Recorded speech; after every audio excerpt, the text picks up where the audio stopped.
Un lancement, celui de l'opération de vaccination contre le virus Corona. C'était ce matin sous la supervision du président de la République. Une visite, celle au Brakna de la ministre de l'Environnement et du Développement durable pour s'informer sur la situation des sites relevant de son département. Et puis un atelier, celui organisé à Alleg sur la nouvelle loi relative aux organisations associatives, atelier organisé par le Commissariat aux droits de l'homme, à l'action humanitaire et aux relations avec la société civile. Voilà pour les principaux titres de votre journal. Et j'ai un invité ce soir, le ministre de la Santé. On doit voir, voilà. Monsieur le ministre, bonsoir. Bonsoir. Et si vous nous invitez ce soir, vous connaissez très bien ce qu'on va vous demander, mais on l'aura tout à l'heure, après avoir donc commencé ces 22 heures par une page diplomatique avec cet appel téléphonique reçu ce soir par le président de la République. On doit voir les images, l'info du président, voilà.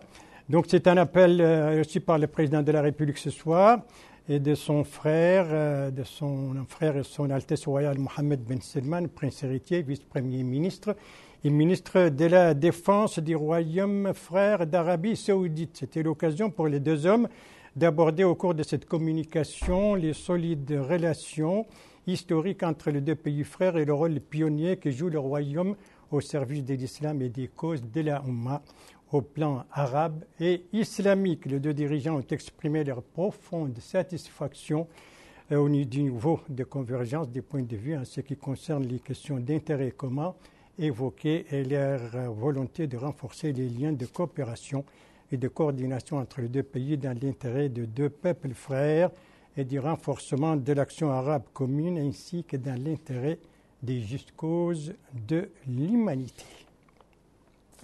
Voilà donc pour cette page diplomatique. Après cette page diplomatique, on va aborder maintenant la politique intérieure. Politique intérieure aujourd'hui par excellence médicale, avec donc le lancement des opérations de vaccination contre la Covid-19.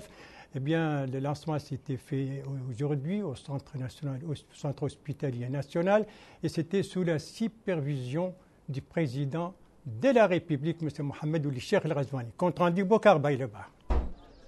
Un événement exceptionnel, supervision exceptionnelle. Et c'est le président de la République, M. Mohamed Ould Cheikh El Ghazouani, qui a supervisé le lancement de l'opération de vaccination anti-Covid-19 sur l'ensemble du territoire national. La première étape de l'opération concernera le staff médical au niveau de Nouakchott avant de s'étendre dans les prochains jours au reste des vilayas du pays. Après le staff médical, ce sera le tour des personnes âgées, des malades souffrant de maladies chroniques et des couches vulnérables. À cette occasion, le ministre de la Santé, Mohamed Nezir Hamed, a rassuré que ce vaccin ne comporte aucun risque sur la santé, précisant que son efficacité est reconnue au niveau mondial. Il a indiqué que cette opération a commencé par les staffs médicaux, car ils sont en première ligne et en avant-garde dans la lutte contre cette pandémie. Il s'est déclaré honoré d'être ici entre le spécialiste de Covid-19 de grande renommée, professeur Ndiaye Amadou Mamadou, et le spécialiste de la réanimation, Mohamed El-Babaha. Deux médecins de référence dans ce domaine, ce qui doit rassurer tout le monde quant à l'efficacité de ce vaccin utile et sans risque. Le ministre de la Santé a remercié le personnel médical pour les efforts qu'il ne cesse de déployer pour faire face à la Covid-19. La vraie opportunité que nous avons aujourd'hui pour freiner la maladie, c'est cette vaccination qui a fait ses effets ailleurs dans le monde et qui n'a pas d'effet très important, donc grave. Et j'appelle tous mes collègues et le personnel de santé et ultérieurement toute la population à s'enregistrer pour se faire vacciner. Parce qu'aujourd'hui, c'est le seul moyen que nous avons aujourd'hui d'être sûrs que nous pouvons venir à bout de cette maladie et de sauver des vies. Pour rappel, un premier lot de 50 000 doses du vaccin chinois anti-Covid-19 Sinopharm a été récemment réceptionné à l'aéroport international de Nouakchott au Moutounsi. Voilà donc pour cette opération de lancement des opérations de vaccination contre la Covid-19. C'était ce matin, donc sous la supervision du président de la République. Une opération de vaccination qui s'est poursuivie également toute la journée dans des centres tels que le centre Mère et Enfants ou encore le centre national de cardiologie. 2 centres que le ministre de la Santé a visités donc aujourd'hui, on le voit. Et c'était pour lui l'occasion de s'informer sur les déroulements des opérations de vaccination. Et c'était aussi l'occasion pour lui d'exhorter les équipes médicales de ces 2 centres de se faire vacciner et d'insister sur le fait que ce vaccin est utile et sans danger. Le ministre était bien entendu accompagné au cours de ces 2 visites par plusieurs responsables de son département. Les ministres aujourd'hui sur tous les fronts, le matin au centre hospitalier, après au centre Mère et Enfants, au centre hospitalier Mère et Enfants, le centre national de cardiologie. Et ce soir, il est ici sur notre plateau comme invité. Monsieur le ministre, bonsoir. Bonsoir. Voilà, alors vous avez assisté donc au lancement de ces opérations de vaccination sous la supervision du président de la République. Vous avez visiter d'autres centres pour vous informer sur le déroulement des vaccins. Mais la question que tout le monde se pose aujourd'hui, pourquoi les responsables ne se sont pas fait vacciner? Bismillah ar-Rahman ar-Rahim. Merci beaucoup, merci pour cette invitation. Je voudrais ici rapidement préciser 2 ou 3 éléments pour répondre à cette question. Le premier élément, c'est que le ministère de la Santé a élaboré depuis plus de 3 mois, 2 mois et demi, 3 mois, un plan de vaccination détaillé qu'il a présenté au comité interministériel, qu'il a validé, et après qui a été validé par le gouvernement. Et ce plan, justement, prévoit de commencer par le personnel de santé. Son Excellence le Président de la République a décidé de respecter ce plan. Et donc le gouvernement n'est pas un personnel de santé, donc le gouvernement ne se vaccine pas maintenant. On commence par les personnes de santé. Voilà, donc ça, on va voir tout à l'heure les personnes concernées. Alors, vous avez beaucoup insisté, et lors de la cérémonie de lancement, et lors des visites que vous avez dans d'autres centres hospitaliers, insisté sur le fait que ce vaccin était sans danger. Pourquoi? Alors, d'abord parce que nous avons des références internationales qui nous le démontrent. 2, parce qu'il était déjà largement utilisé par le monde et on l'a suivi.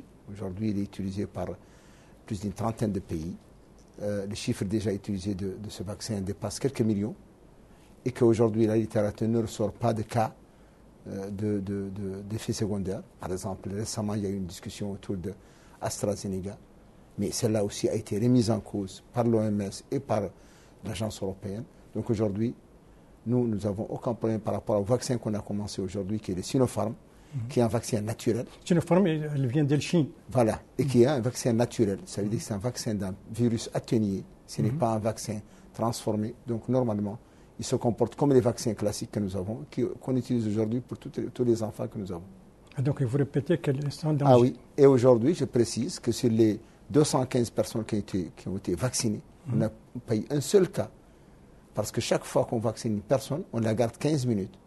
On la suit. Jusqu'à là où je parle, aucun signe n'a été révélé auprès de ces 215 personnes vaccinées aujourd'hui. Voilà, vous avez anticipé une question que j'allais vous poser, l'évaluation de cette première journée de la vaccination.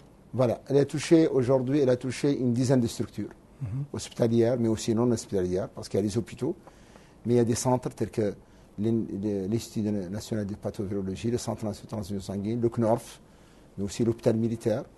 Et sur cette dizaine, justement, on a vacciné 215 personnes, dont 184 hommes et 31 femmes, toutes catégories confondues, mais aussi tout âge confondu. Nous avons des médecins et des personnes paramédicales qui sont très âgées, nous avons des jeunes, nous avons des femmes, nous avons des médecins, nous avons des paramédicaux, nous avons des personnels d'appui et nous avons même des personnels administratifs parce que tout le personnel qui est dans la structure est considéré personnel de santé et donc est vacciné. Et aujourd'hui, elle se déroule assez bien. Ce que nous avons décidé, c'est de partir de manière plus lente au départ. Et nous avons fixé entre 20 à 30 personnes et par structure, par jour et par structure, afin de maîtriser la procédure, parce qu'il faut signaler aussi qu'il faut que ça soit bien maîtrisé, parce qu'on ne fera pas une seule dose, on fera 2 doses. Il faut s'assurer que quand on vaccine une personne, qu'il a sa carte, que nous disposons de toutes les coordonnées et qu'on puisse le rappeler le jour J pour qu'il revienne à sa 2e dose.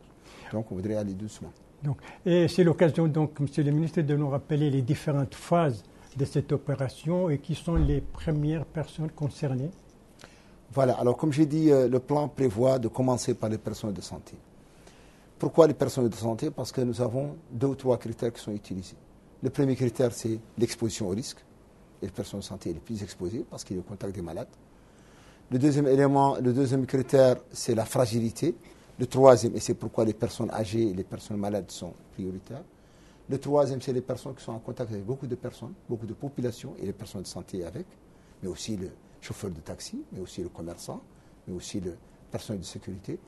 Et donc la suite qu'a retenu le gouvernement, c'est qu'on commence par les personnes de santé, on continue par les personnes âgées morbides, c'est-à-dire qui ont des maladies chroniques, telles que l'hypertension artérielle, le diabète. On continue avec les autres personnes âgées au-delà de 75 ans, même si elles n'ont pas de maladie. Et ainsi de suite, on continuera, on passe par l'administration publique, par l'enseignement, par les forces armées et sécurité, par les, comme j'ai dit, chauffeurs de taxi, par les commerçants. Et justement, comment... Et progressivement, aller progressivement sur le temps. Et l'objectif, c'est de pouvoir vacciner jusqu'à 63% de la population, c'est-à-dire la population au-delà de 18 ans qui, elle, est exposée à la maladie. Alors justement, comment éviter dans ce cas, puisque vous avez dit ce sont les personnes âgées, les personnes médicales, les personnels médicaux, etc. Comment éviter qu'il y ait des passe-passe, autrement dit, des tours qui ne sont pas très musulmans? Voilà, alors nous sommes en train de préparer les listes. Par exemple, le personnel de santé, ça a été facile. Ce sont les structures de santé qui préparent les listes. Les listes ont été déjà préparées à l'avance et envoyées au ministère de la Santé avec le nom, le matricule, toutes les coordonnées nécessaires.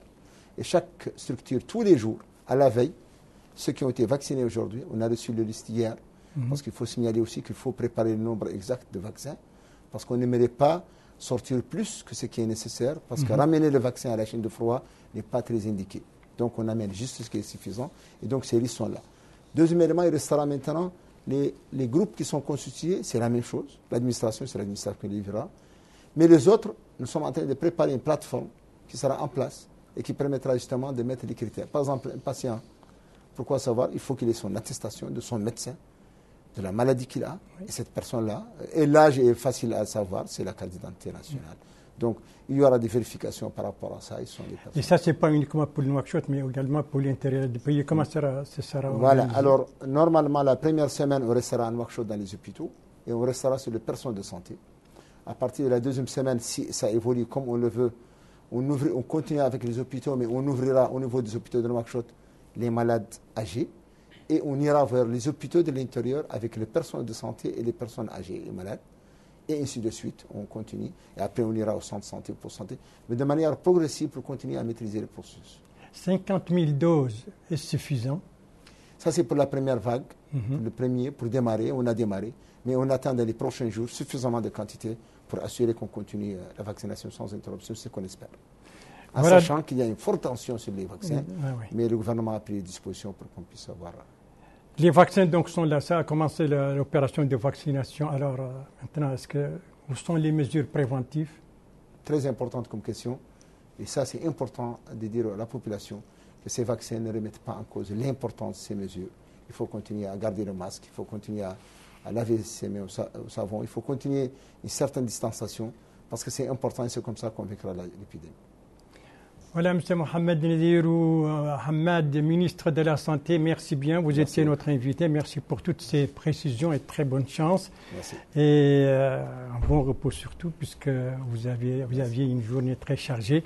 Merci encore une fois, Monsieur le ministre, mais nous restons toujours dans votre domaine, cette fois pour parler un peu de la diplomatie dans le domaine de la santé, avec cet atelier de concertation, cette rencontre de concertation organisée par la Mauritanie et l'Union européenne qui s'est déroulée aujourd'hui ici à Nouakchott pour préparer donc la deuxième phase du plan de santé, une rencontre qui était présidée, dont l'ouverture était présidée par la secrétaire générale du ministère de la Santé. C'est un compte rendu d'El Haj Abdellah Din.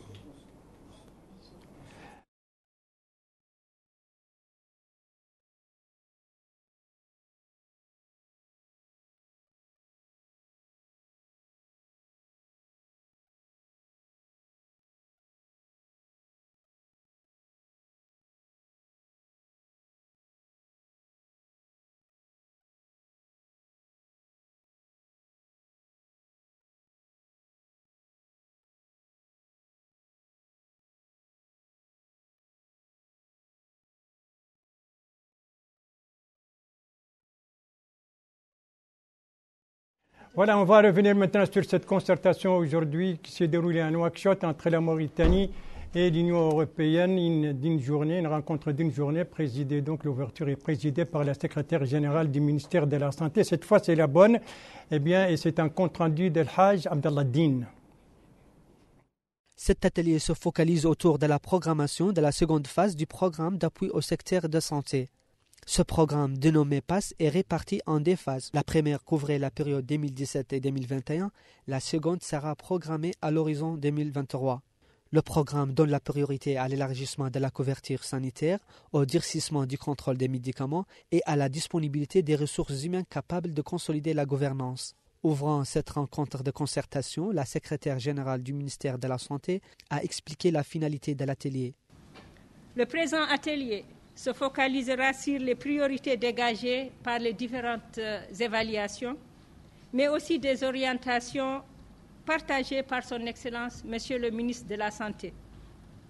Conformément à la politique nationale de santé à l'horizon 2030, dans l'esprit du programme prioritaire du président de la République, son Excellence Mohamed Cheikh El Ghazouani. Cette politique privilégie un accès universel aux services essentiels de santé de qualité et une protection contre les risques financiers liés à la maladie à tous les citoyens en prenant en compte les spécificités en milieu rural, urbain, mais aussi en intégrant la problématique du secteur privé. Les responsables du programme de santé au niveau de la délégation de l'Union européenne en Mauritanie a salué les réformes engagées par le département de la santé tout en appelant à la concertation continue.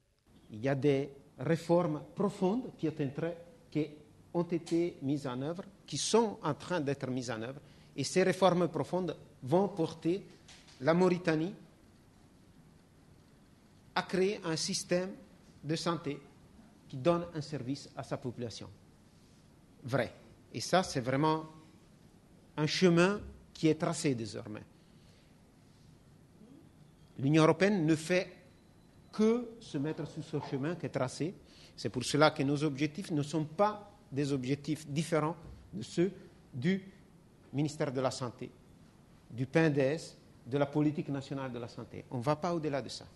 À cet atelier de concertation qui durera 2 jours, prennent part certains chefs des services sanitaires et des médecins-chefs des différentes muqata'a. Voilà donc pour cette page médicale. Après les médicales, l'environnemental avec cette visite d'information entreprise par la ministre de l'Environnement et du Développement durable dans la wilaya d'Ibrakna, l'occasion pour elle de s'informer sur la situation de certains sites relevant de son département. C'est un compte-rendu de notre correspondant Abdelwadoud Sidina, dont le compte-rendu revient en français par Abdoul Ademeba.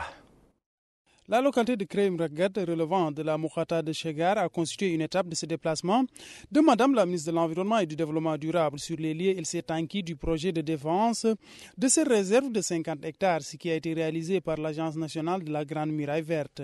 C'est afin de protéger cette zone agropastorale et le couvert végétal. Toujours dans ce cadre, Maria Mintebekay s'est rendue à Gimi, relevant de la Muqata'a de Marta Larjar, où elle s'est enquis de ce projet de culture de légumes. Ainsi, ces pépinières ont été mises en valeur, permettant aux habitants de labourer ces terres cultivables et sauvegarder ce couvert végétal. Par ailleurs, aux alentours de Sangrava, Madame la ministre a pu s'informer du projet de fixation des dunes de sable et de lutte contre la désertification mise en œuvre par l'Agence nationale de la Grande Muraille Verte. Il s'agit notamment de l'édification d'un grillage sur un périmètre de 120 hectares, contribuant dans le cadre de la lutte contre l'avancée des dunes de sable en plus du reboisement d'arbres. Maria Mintebekay a indiqué qu'elle a été informée par le maire de Sangrava du problème auquel est confrontée cette zone. Dans ce cadre, dit-elle, ce problème a été inclus dans le programme dont dispose ce département ministériel. Des techniciens ont été dépêchés sur les lieux et ont proposé ces solutions, mais on va, précise-t-elle, voir avec les responsables de ces municipalité s'il est nécessaire d'inclure d'autres aspects qui n'avaient pas encore été pris en compte.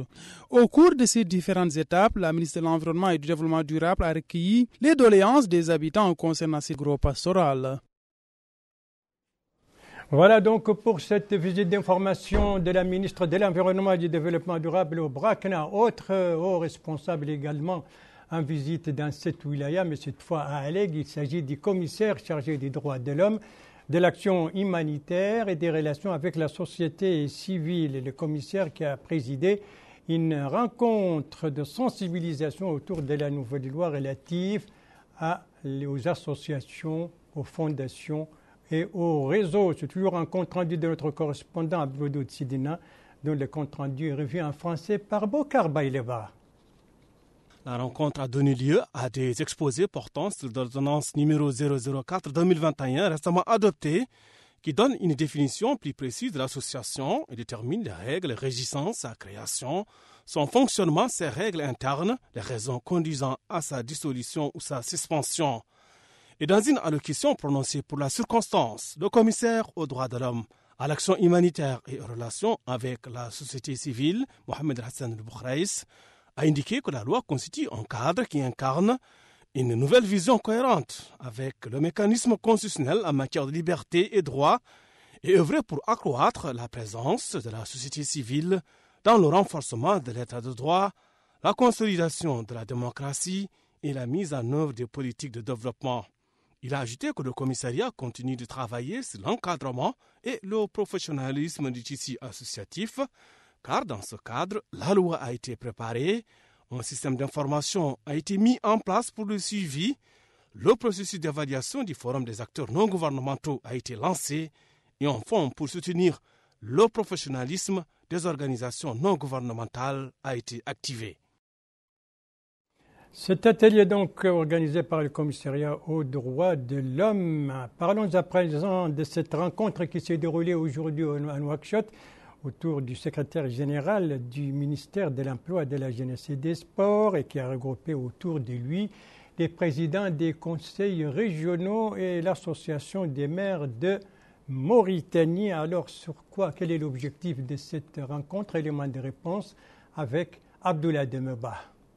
Cette rencontre qui a eu lieu avec les présidents des conseils régionaux et le bureau de l'association des maires de Mauritanie a pour objectif de passer en revue le programme Ewlewiyati élargi du président de la République en matière d'emploi. Ainsi, la politique de ce secteur dans ce domaine pour cette année a été exposée aux élus qui ont pris part à ces réunions. Le volet emploi du programme prioritaire élargi du chef de l'État pour l'année 2021 s'articule autour de 4 axes.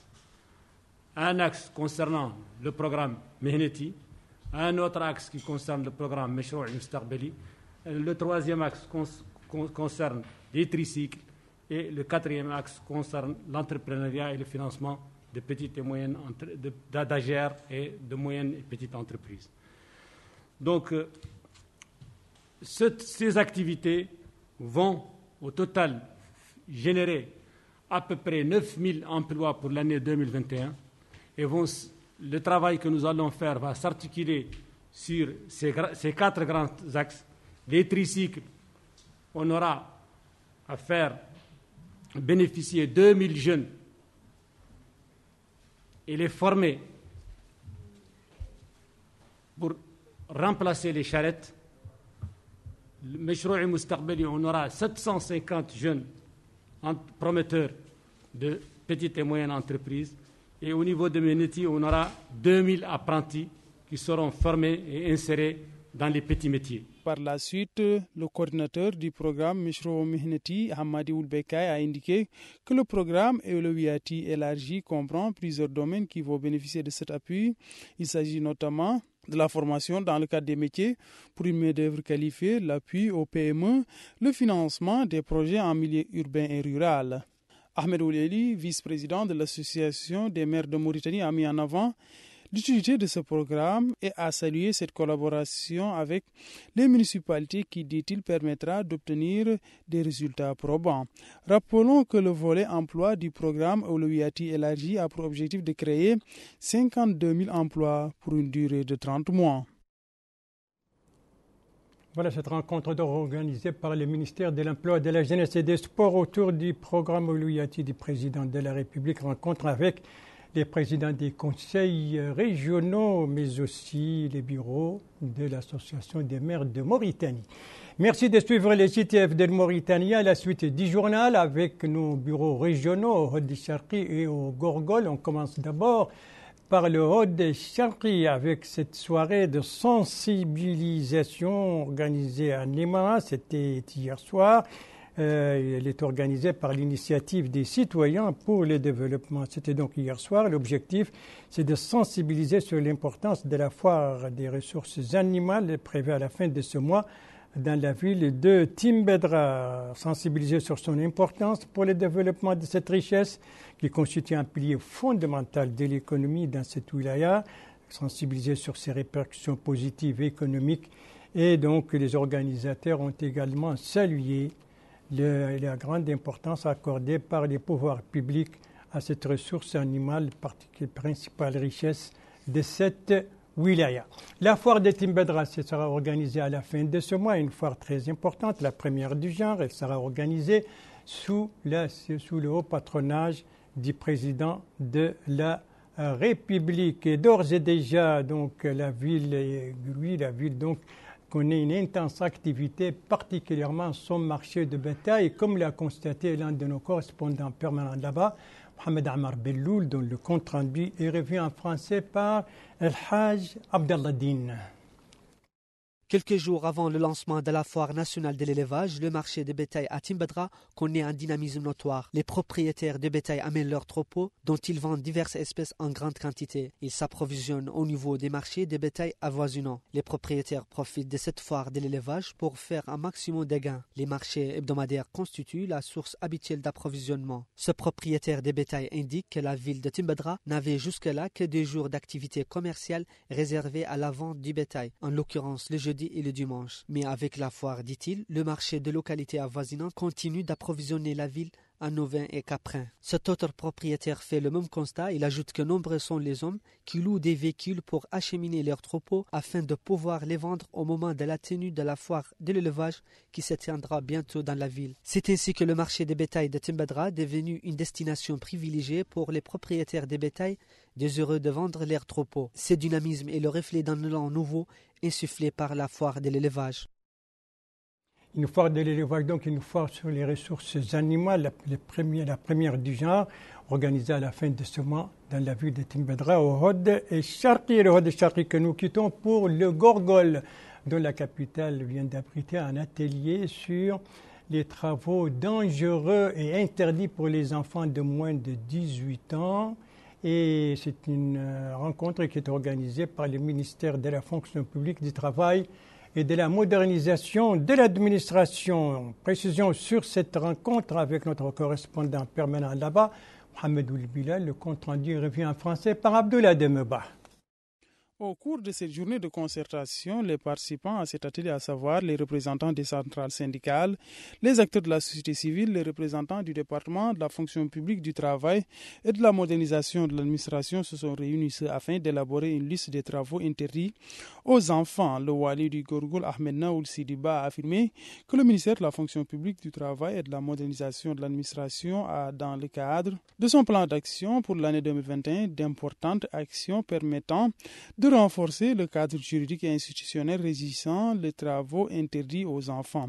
Les participants ont aussi fait part de leur satisfaction concernant les pas qui ont été franchis dans ce cadre. Ce participant a quant à lui souligné qu'il compte exposer les problèmes se rapportant à la thématique en question. Il a aussi précisé que les problèmes que rencontrent les employés au niveau de celui-là seront aussi posés.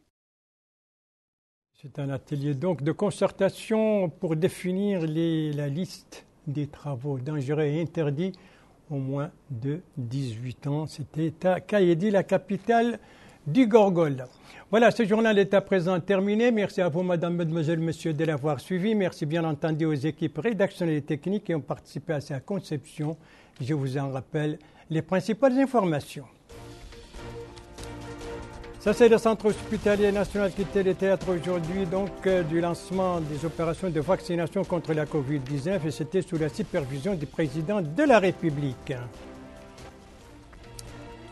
Ça, c'est cette visite d'information entreprise par la ministre de l'Environnement et du Développement durable au BRACNA, l'occasion pour elle de s'informer sur la situation de certains sites relevant de son département. Et toujours au BRACNA, ça c'est maintenant à Alleg avec cet atelier de sensibilisation autour de la nouvelle loi relatifs aux associations, aux fondations et aux réseaux organisés par le commissariat chargé des droits de l'homme, de l'action humanitaire et des relations avec la société civile. Voilà, et puis je vous rappelle bien entendu, le ministre de la Santé qui était mon invité l'a rappelé également, les mesures préventives sont essentielles, il faut les respecter, sont très efficaces pour briser la propagation de la COVID-19. Ce sont des gestes barrières très simples qui dépendent de chacun de nous et qui permettent de sauver des vies. Rester à la maison et si on sort par nécessité, ne pas oublier de se laver les mains au départ de la maison, mais aussi au retour de la maison, se laver avec de l'eau et du savon, ne pas oublier son masque et ne pas oublier non plus de respecter la distanciation sociale, au moins 1,50 m par rapport aux autres. Votre santé est entre vos mains. Prenez soin de vous pour vous préserver et préserver les autres. Et si vous aimez vos proches, eh bien, pas d'approche et pas non plus de reproches.